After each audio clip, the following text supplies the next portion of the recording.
আন্দোলন তখনই বলে যখন কোনো অশুভ আপনারা So, with respect, এটা কি টেন্ডার? পুলিশের অ্যাকশনটা শিক্ষার্থীদের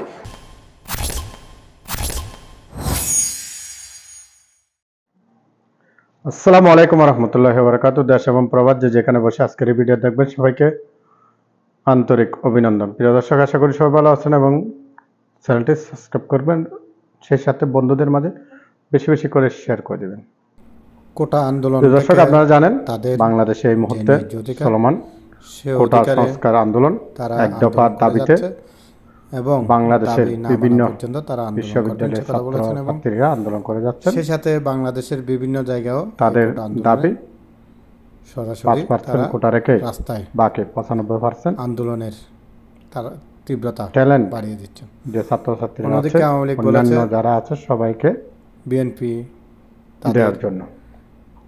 যাই হোক, এই নিয়ে সরকারের এবং আদালতের রায় কোটা আন্দোলনের সাথে এবং দল বিরোধী দল সবাই নতুন কিছু করতে যাচ্ছে আলোচনায় আজকে সবগুলো ভিডিও এবং বিএনপির আর নেতা বলেছেন আদালত থেকে রায় দিয়েছে আগামী আগস্ট পর্যন্ত। টাকা দিলে এটা আগের দুইটা রায় বন্ধ থাকবে, মানে এখন আপাতত ওই জিনিসটা বন্ধ থাকবে কোটা পদ্ধতিতে, সেরকমই বলেছেন। আপনারা আইনজীবীর মুখে শুনবেন। অন্যদিকে আমাদের সাধারণ সম্পাদক বলেছেন আদালতের রায় মেনে নিয়ে তারা যেন ক্লাসে ফিরে যায়, এবং বিএনপি থেকে বলেছেন এই মুহূর্তে সরকারকে চলে যাওয়া দরকার। সব মিলিয়ে বাংলাদেশের এখন পরিস্থিতি খুবই উত্তাল। আগামীকালও তারা এই অবরোধ দেখেছে। আপনারা দেখেছেন আজকে আবার যারা মুক্তিযুদ্ধের পক্ষে কোটা পক্ষ তারা আবার আজকে তারাও একটা সমাবেশ দেখেছিলেন, তাদেরও বক্তব্য আপনারা শুনবেন। বাংলাদেশে এই মুহূর্তে আসলে সবাই দাবি জানিয়েছেন, অনেকের আমরা মতামত দেখেছি কোটা পদ্ধতিটা বাতিল বা সংস্কার করার। কারণ বাংলাদেশে অনেক মেধাবী ছাত্রছাত্রীরা আছেন, তারা এই কোটার কারণে বিভিন্ন জায়গায় তারা যুক্ত হতে পারে না। বলুন আমরা আজকে যে সকল ভিডিওগুলো আছে সেগুলো ইনশাআল্লাহ দেখেছি। আপনারা 1971 সালে যে স্বাধীনতা হয়েছে তার বিরুদ্ধে আপনারা যুদ্ধ ঘোষণা করেছেন। আমরা মুক্তিযোদ্ধা পক্ষের শক্তি, মুক্তিযোদ্ধার সন্তানেরা এই সংগ্রামে এই যুদ্ধে অংশগ্রহণ করার জন্য প্রস্তুত। এই সংরক্ষিত কোঠার বিরুদ্ধে যারা আজকে আন্দোলনে নামছে, সেই আন্দোলনকারীরা আমরা মনে করি যে তারা এই দেশের একটি স্বাধীনতা বিরোধী চক্র এবং স্বাধীনতা বিরোধী যারা ছিল তাদের একটি দোসর এবং তাদেরই সন্তানরা। এবং এই সন্তানরা এই আজকে যারা মাঠে আন্দোলন করছে তারা আমি মনে করি যে তারা ছাত্র নয়, এটা একটি রাষ্ট্রের ষড়যন্ত্রকারী এবং এই রাষ্ট্রের একটা নৈরাজ্যকারী সৃষ্টি করার পায়তারার হিসাবে এই কোঠার উপরে ভর করে তারা একটা রাষ্ট্রে বিশৃঙ্খলার চেষ্টা করছে। আন্দোলন তখনই বলে যখন যৌক্তিকতা থাকে। তা আমি মনে করি যে আসলে এই মুহূর্তে তো তারা আগের জায়গায় আছে। আমাদের সর্বোচ্চ আদালত থেকে যে নির্দেশনা এসেছে সেটি তাদের পক্ষে আছে। কাজে আন্দোলন যদি যৌক্তিকতা না থাকে তখন তো সেই আন্দোলন নিয়ে আসা উচিত না। সে কারণেই আমরা অনুরোধ করেছি যে তারা যেন আর এই কর্মসূচি তাদের সহকর্মীদের বা তাদের যারা সাথে যারা আছে তাদেরকে যেন জানিয়ে দেয় যেন এটি না করার জন্য। সেজন্য এখন 1টা বাজে, আমরা অনুরোধ করব সবাইকে যদি জানিয়ে দেয় তাহলে সেটা তাদের জন্য মঙ্গল, আমাদের সকলের জন্য মঙ্গল, মহানগরবাসীর জন্য মঙ্গল এবং দেশের বিচার, দেশের আইন কানুন সেগুলোর প্রতি যে শ্রদ্ধা থাকার কথা, বিশেষ করে শিক্ষিত স্টুডেন্ট যারা তারা সেটি তাদের সেই মান বজায় রাখবে বলে আমরা দৃঢ় বিশ্বাস করি।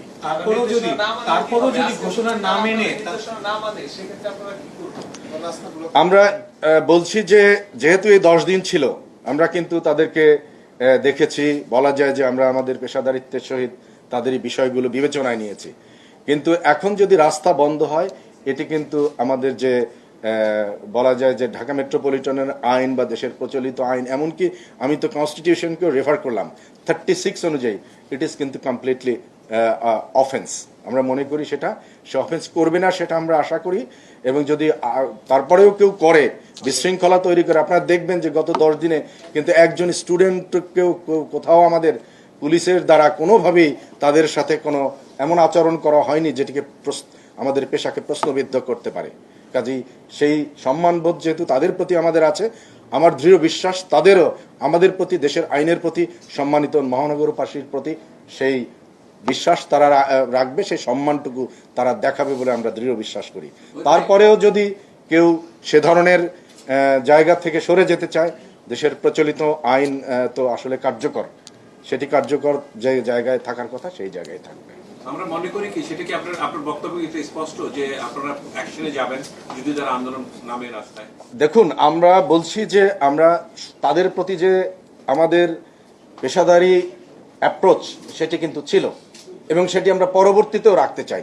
এটি আমরা আশা করি যে তাদের জায়গা থেকেও তারা এখন অনুধাবন করবে এবং এটি আপনারা স্পষ্ট করে বলতে পারেন যে যেহেতু বলবৎ আছে, কাজেই যৌক্তিকতা তো তাদের আর নেই, সেটি আমরা স্পষ্ট করে বলছি। স্পষ্ট করে জানতে চাচ্ছি যে তারা যদি আপনাদের অনুরোধ না মানে তাহলে কি আপনারা বিধি মোতাবেক আপনাদের আইন অনুযায়ী যে ব্যবস্থা নেওয়ার দরকার সেভাবে তাদেরকে জনদুর্ভোগ লাগবে সেই ব্যবস্থা নেবেন কিনা? না, আমরা তো বলছি যে আমরা অবশ্যই বদ্ধপরিকর। শুধুমাত্র যারা আন্দোলন করে ঢাকা মেট্রোপলিটন পুলিশ তো শুধু তাদের নয়, তাদের তো বাধ্যবাধকতা সকলের কাছে, আমাদের জবাবদিহিতা কিন্তু সকলের কাছে। যারা আন্দোলন করে তাদের রাইটসকে যেমন তারা অনুশীলন করতে চায়, সেই সাথে যাদের প্রতিবন্ধকতা তৈরি করছে তাদের তো রাইটস আছে, সেই রাইটসগুলোও কিন্তু আমাদেরকে এনশিওর করতে হবে। কাজেই সেটি আমরা এনশিওর করব। কোনো অশুভ মহল ছাত্রছাত্রীদের আবেগকে পুঁজি করে দেশে অস্থিরতা সৃষ্টি করে অর্থনৈতিক কর্মকাণ্ডকে ব্যাহত করা পায়ে তারা চালাচ্ছে।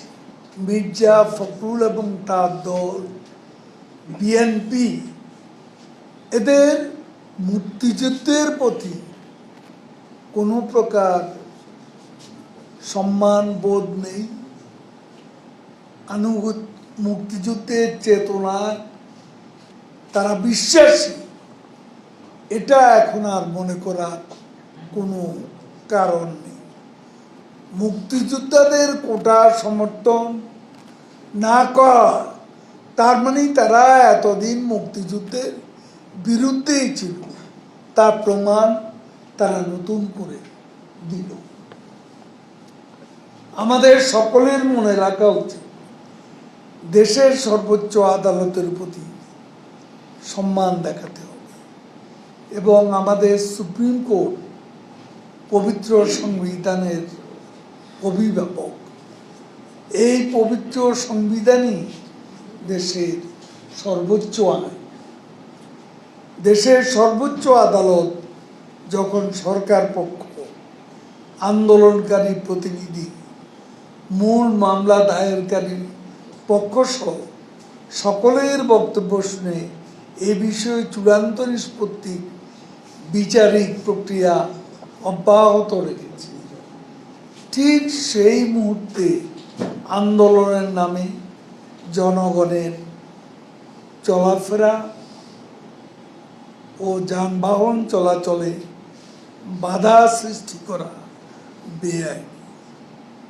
এছাড়াও ইতোমধ্যেই গণমাধ্যম, সামাজিক যোগাযোগ মাধ্যমে আন্দোলনকারীদের অনেকে অদ্ভুতপূর্ণ ও শিষ্টাচার বহির্ভূত আচরণ বিভিন্ন শ্রেণী পেশার মানুষের মনে বিরূপ প্রতিক্রিয়া সৃষ্টি করেছে। আন্দোলনকারীরা অনেকটা জনজীবনকে জিম্মি করে আইনি পন্থা না হেঁটে দেশের সর্বোচ্চ আদালতের বিরুদ্ধে শক্তি প্রদর্শন করছে, যা সম্পূর্ণ অনভিপ্রেত এবং বেআইনি।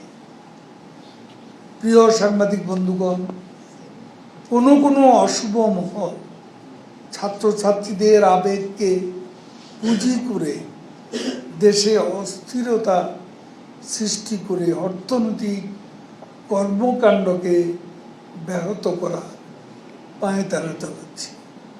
আমাদের সবাইকে মনে রাখতে হবে এ ধরনের কর্মকাণ্ড রাষ্ট্র বা দেশের জনগণের জন্য কল্যাণকর নয়। So, with respect to Dr. Yunus, we continue to monitor closely. মার্কিন যুক্তরাষ্ট্র স্পষ্টভাবে জানিয়ে দিয়েছে ডক্টর ইউনুসের বিরুদ্ধে মামলার বিষয়টি তারা নিবিড়ভাবে পর্যবেক্ষণ করছে। উদ্বেগ জানিয়ে দেশটি বলছে ডক্টর ইউনুসকে হয়রানি এবং হুমকি প্রদর্শনের জন্য শ্রম আইনের অপব্যবহার হতে পারে। স্থানীয় সময় বুধবার মার্কিন যুক্তরাষ্ট্রের ডিপার্টমেন্ট অফ স্টেটের নিয়মিত ব্রিফিংয়ে এসব কথা বলেন মার্কিন পররাষ্ট্র দপ্তরের মুখপাত্র ম্যাথিউ মিলার। নিয়মিত ব্রিফিংয়ে যুক্তরাষ্ট্র প্রবাসী গোলাম দস্তগীর ডক্টর ইউনুস ইস্যুতে প্রশ্ন করেন। তার প্রশ্নটি ছিল, আমার দুটি প্রশ্ন আছে যা একসঙ্গে উপস্থাপন করছি। বাংলাদেশি আমেরিকানদের অলাভজনক platform committee for Democratic Bangladesh doctor Mohammad ইউনুসকে ঘিরে আইনি সমস্যা নিয়ে বাংলাদেশে মার্কিন রাষ্ট্রদূতকে একটি চিঠি লিখেছে। চিঠিতে এ বিষয়ে মার্কিন সরকারের কোনো ধরনের পদক্ষেপ না থাকার সমালোচনা করা হয়েছে এবং মার্কিন প্রেসিডেন্ট জো বাইডেন ডক্টর ইউনুসের অত্যন্ত শক্তিশালী আমেরিকান লবি দ্বারা অভিভূত হয়েছেন। ডক্টর ইউনুস তার নিজের ট্যাক্সও দিচ্ছেন না বলে বাংলাদেশের আদালত প্রমাণ পেয়েছে। কমিটির উত্থাপিত উদ্বেগের বিষয়ে মার্কিন সরকারের সম্ভাব্য প্রতিক্রিয়া কি হবে?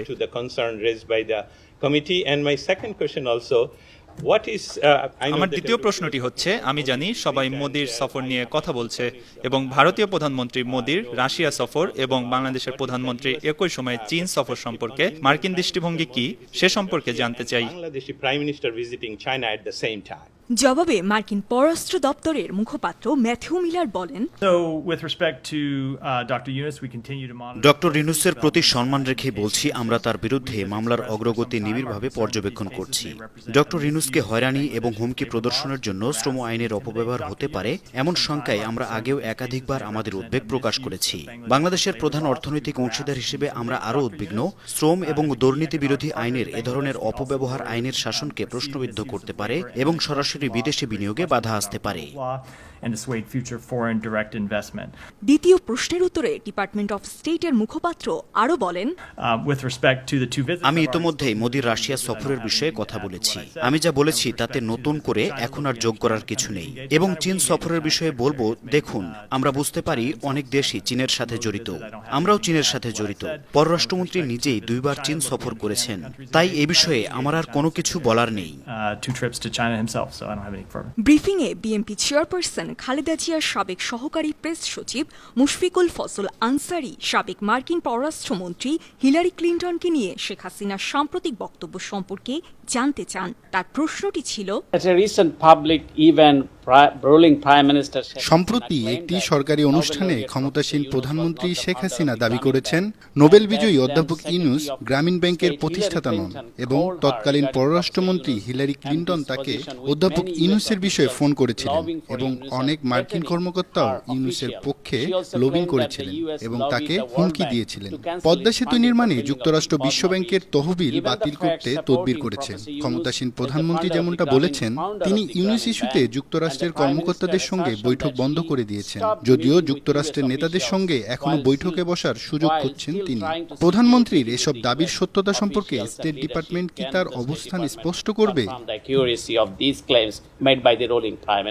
জবাবে ডিপার্টমেন্ট অফ স্টেটের মুখপাত্র বলেন, আমি মনে করি এটা নিয়ে আমার বলার মতো কিছু নেই। আমি যেটা বলতে চাইছি, 12 বছর আগের ঘটনা এটি। 12 বছর আগে হিলারি ক্লিন্টন মার্কিন পররাষ্ট্রমন্ত্রী ছিলেন। এটা নিয়ে আমার কোনো মন্তব্য নেই। News desk 52 TV. এটা কি টেন্ডার? ছাত্র দলের আমলে টেন্ডার পেয়েছেন কোটা ব্যবস্থাকে? আপনি এখানে বসে ঠিক করে দিচ্ছেন 1%, 2%, 3%, 4%।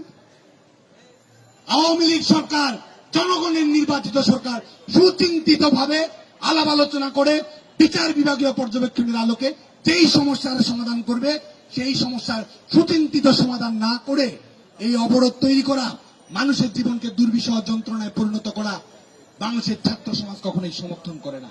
আর শুধুমাত্র সমর্থন খেলা নয়, লন্ডন থেকে ওয়াজ নসিহত শুনেছেন, আন্দোলনের সমর্থন জানাচ্ছে। অথচ সেই কুখ্যাত তারেক জিয়া বিসিএস এ ভাইয়া ক্যাডার চালু করেছিল। ছাত্রদলের ক্যাডার হওয়া মানে বিসিএস ক্যাডার হওয়া।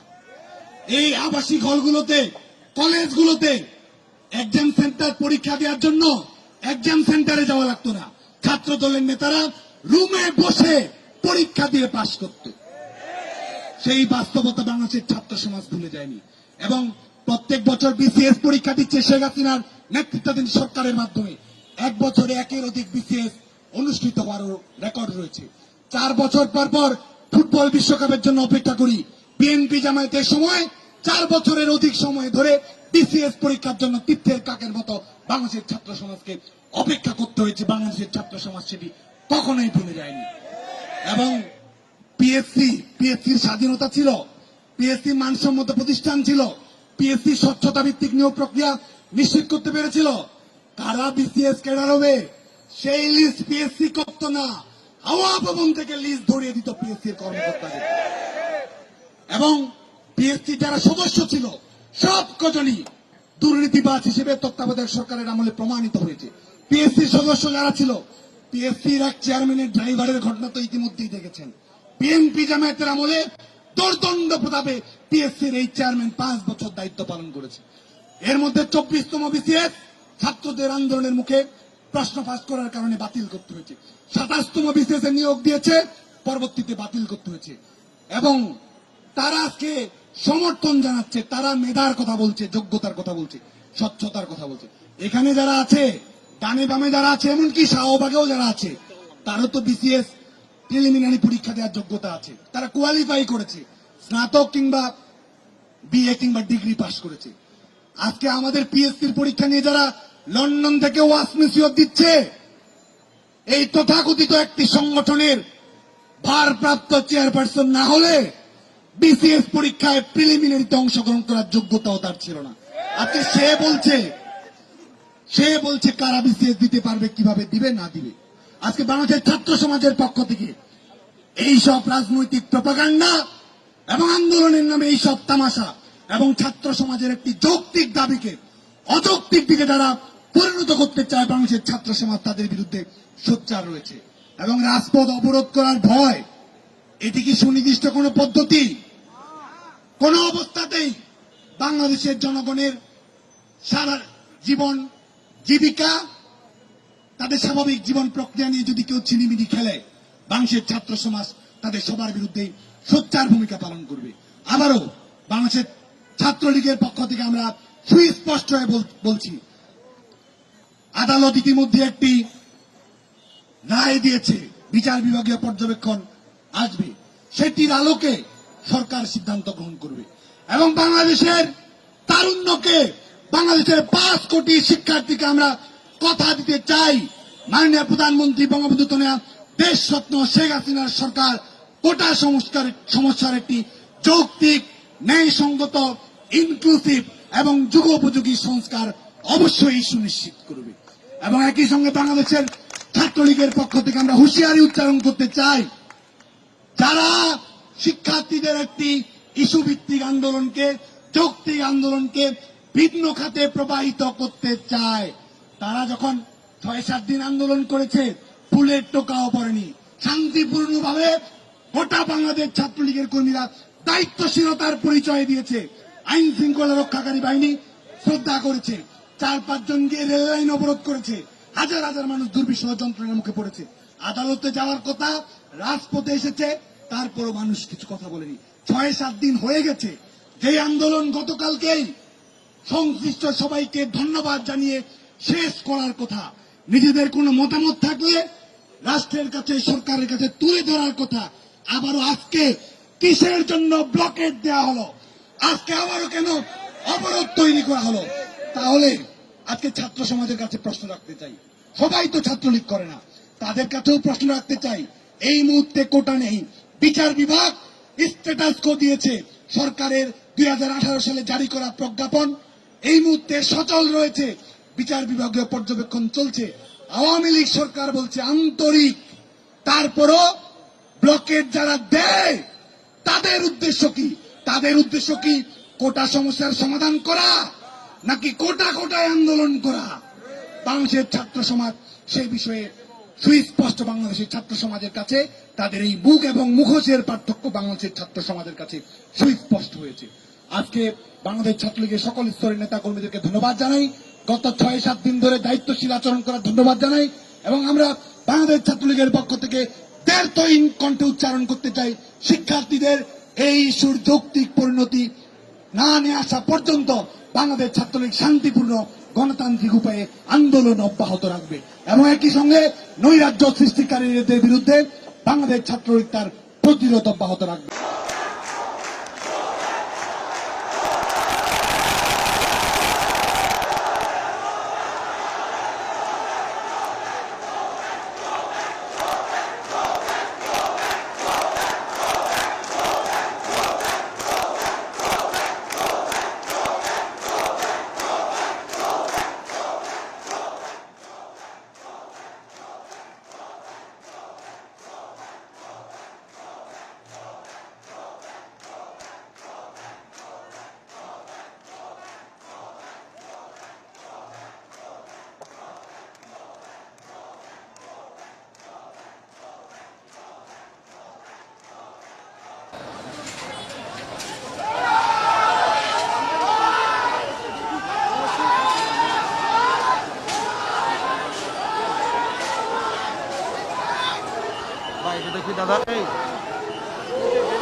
মধ্যে একদল দেখি দাদা একটু একদম কিন্তু ঢাকা বিশ্ববিদ্যালয় থেকে যে শিক্ষার্থী তারা কিন্তু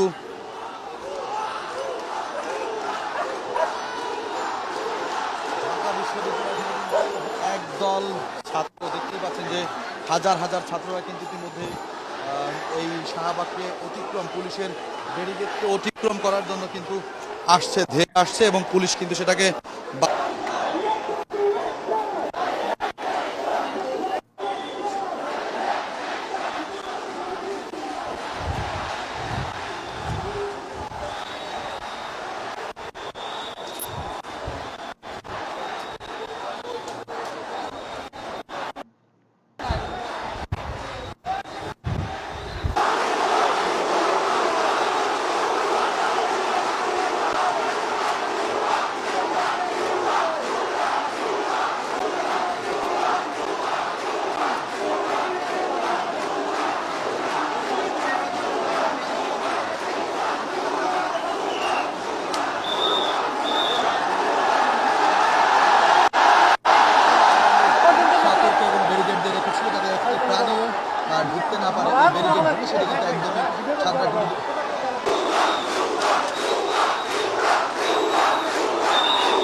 পুলিশের অ্যাকশনটা কখন আসে, যখন অপারগ হয়ে যায়।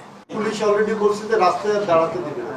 আমাদের নিরাপত্তা বাহিনী, বিশেষ করে পুলিশ, আমরা বলেছি যে আমাদের ভবিষ্যৎ প্রজন্ম এরা অত্যন্ত মেধাবী যারা,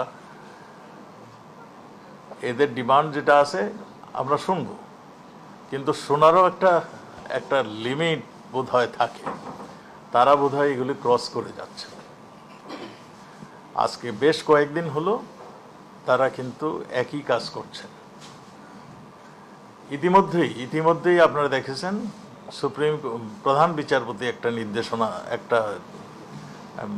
নির্দেশনা দিয়েছেন। তিনি স্পষ্টতর বলেছেন যেই নির্দেশটা হাইকোর্ট দিয়েছেন ওইটা স্থগিত। পরবর্তী যে একটা মামলা চলছে সেই মামলাটির রায় না হওয়া পর্যন্ত এটা স্থগিত। কাজেই যে হাইকোর্টে যে নির্দেশনা দিয়েছিল এখন সেটা অচল, সেটা এখন নেই। এই ক্ষেত্রে আমার মনে হয় ছাত্রদের এগুলি বোঝা উচিত, জানা উচিত যে এই রায় যখন নেই তাহলে আন্দোলন করছে কেন। একটা আন্দোলন করলে তাদেরও বাবা মা বিভিন্ন কাজে, তার আত্মীয় স্বজন বিভিন্ন কাজে বিভিন্ন জায়গায় ছুটতে হয়, হাসপাতালে যেতে হয়, চাকরির জন্য বিভিন্ন জায়গায় যেতে হয়। রাস্তা যদি বাংলাদেশকে যদি বন্ধই করে দেয় তাহলে কেমনে চলবে, এটাও তাদের বোঝা উচিত। আমার মনে হয় কোর্টের থেকে যে নির্দেশনাটা দিয়েছে এটা একদম সম্পূর্ণ ক্লিয়ার, এবং তাদেরকেও অনুরোধ করেছেন তাদের যদি কিছু বলার থাকে কোর্ট তাদের কথা শুনবে। তারা যেন কোর্টে এসে তাদের যা বলে সেটা সাবমিশন করেন। এটা কিন্তু স্পষ্ট সুন্দরভাবে বলে দিয়েছেন। কাজে এরপরে আমার মনে হয় আর রাস্তা থেকে তাদের কষ্ট করার কোনো প্রয়োজন আমার মনে হয় নেই। কোর্ট কিন্তু সব ধরনেরই সুযোগ তাদের জন্য রেখে দিয়েছেন, তাদের কাছে থেকে শুনতে চাচ্ছেন কোর্ট। কাজেই এখন আমার মনে হয় এত কষ্ট করে রাস্তা অবস্থান করে কোনো প্রয়োজন আছে বলে আমার মনে হয় না। যেহেতু এটা কোর্টে করছেন, কোর্টের মাধ্যমে এটা নিষ্পত্তি হবে, এটাই আমরা আশা করি। তারপরে যদি তারা অবস্থান নেয় সেক্ষেত্রে আপনাদের অবস্থান কি হবে? আমি তো অনুরোধ করছি যে আমাদের এই কোমলমতি ছাত্ররা, আমাদের এই যে নতুন প্রজন্ম যাদের নিয়ে আমরা গর্ব করি, তারা যেন এইখানে কষ্ট না করে তারা যেন কোর্টে যে নির্দেশনা দিয়েছে তাদের যদি কিছু বলার থাকে তারা যেন কোর্টে উপস্থাপন করে তাদের নির্দেশ এইগুলো। আর এইখানে অযথা আর ভিড় না করে এইখানে এগুলি করতে গেলেই তারাও যে বসে থাকবে, তাদের লেখাপড়া ছেড়ে আর জনগণের দুর্ভোগ হবে, এইটাও যেন তাদের মাথায় থাকে। এখন পুলিশের অবস্থান কি হবে? পুলিশ তো বাংলাদেশেরই মানুষ, এরা তো আমাদেরই সন্তান, আমি সবসময় বলছি। কাজেই এদের কথা আমরা শুনেছি, কোর্টের কথা শুনেছি। আমরা আপনাদের মাধ্যমে তাদেরকে অনুরোধ করছি, তাদের জানিয়ে দিচ্ছি তারা যেন বিশ্ববিদ্যালয়ে তারা যেন ফেরত যান, তারা যেন তাদের লেখাপড়ার কাজে মনোযোগ দেন। পৃথিবীর অনেক দেশেই এই ধরনের কোটা রয়েছে।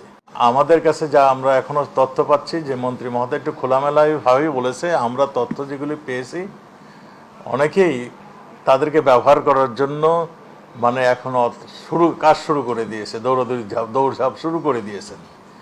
আমি মনে করি আমাদের এই ছাত্র সমাজ তাদের কুমন্ত্র তাদের কানে নিবে না। তারা যেহেতু এটা মীমাংসার পথে চলে গিয়েছে, তারা তাদের এই যে স্ট্রাইক সেগুলো উইথড্র করে তাদের ফিরে যাবেন। তারা শিক্ষিত ছেলে, তারা মেধাবী ছেলে, তারা কেন স্টেটের এগেনস্টে যাবে? আমি সেটাই বলছি। তাদের নিশ্চয়ই তারা এই সমস্ত কিছু পর্যবেক্ষণ করে তারা ফিরে যাবে। পুলিশের অ্যাকশনটা কখন আসে? যখন অপারগ হয়ে যায়, যখন অগ্নিসংযোগ করতে যায়, যখন ধ্বংস করতে যায়, যখন জানমালের নিশ্চয়তার অভাব হয়ে যায়, যখন অনৈতিকভাবে কোনো সিচুয়েশন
যে কোনো আন্দোলনের ভিতরে বিরোধী দলের ভূত দেখার যে মানসিক রোগ হয়েছে তা যাতে তারা দ্রুতই সারিয়ে নেয়।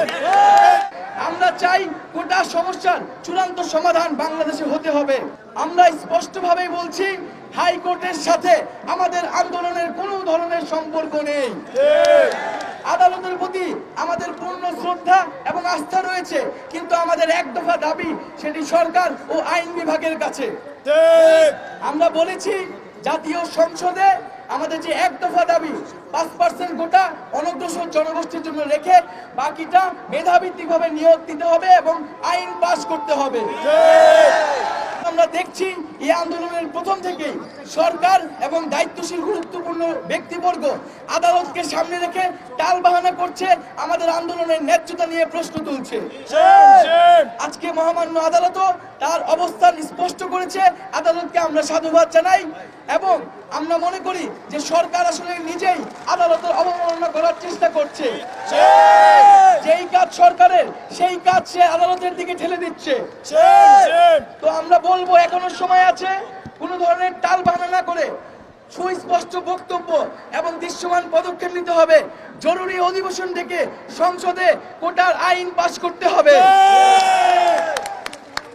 আরেকটি বিষয় বন্ধুগণ, আমাদের আন্দোলন নিয়ে রাজনৈতিক সংশ্লিষ্ট নিয়ে বারবার বিভিন্ন মহল কথা বলার চেষ্টা করছে যে আমাদের নাকি রাজনৈতিক উদ্দেশ্য, সেই জন্য আমরা রাজপথে আছি।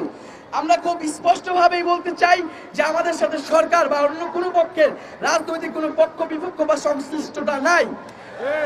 কোটা সমস্যা নিরসন সাধারণ শিক্ষার্থীদের স্বার্থের দাবি, তাদের মনের প্রাণের দাবি। এই আন্দোলনে বিভিন্ন দল মতের শিক্ষার্থীরা রয়েছে। আমরা এই ইস্যুতে সবাই ঐক্যবদ্ধ এবং সবার প্রতি আহ্বান থাকবে, আপনারা এখানে সাধারণ শিক্ষার্থীর ব্যানারে এসে এই আন্দোলনকে সফল করুন। এবং সরকারের প্রতি আহ্বান থাকবে, শিক্ষার্থীদের যে কোনো আন্দোলনের ভিতরে বিরোধী দলের ভূত দেখার যে মানসিক রোগ হয়েছে তা যাতে তারা দ্রুতই সারিয়ে নেয়। শিক্ষার্থীদের আন্দোলনে কোনো ধরনের যদি বাধা দেওয়া হয় তাহলে কিন্তু আমরা দেখবো না কে বাধা দিচ্ছে আমাদেরকে। আমরা চাচ্ছি জরুরি অধিবেশন ডেকে সংসদে এই আইন পাস করতে হবে, তার আগ পর্যন্ত আমরা রাজপথে থাকবো। এই এক দফা দাবি সহ সারা দেশে যে হামলা করা হয়েছে, বাধা দেওয়া হয়েছে এবং যারা বাধা দিয়েছে তাদের বিচারের দাবিতে আগামীকাল বিকাল 4টায় সারা দেশের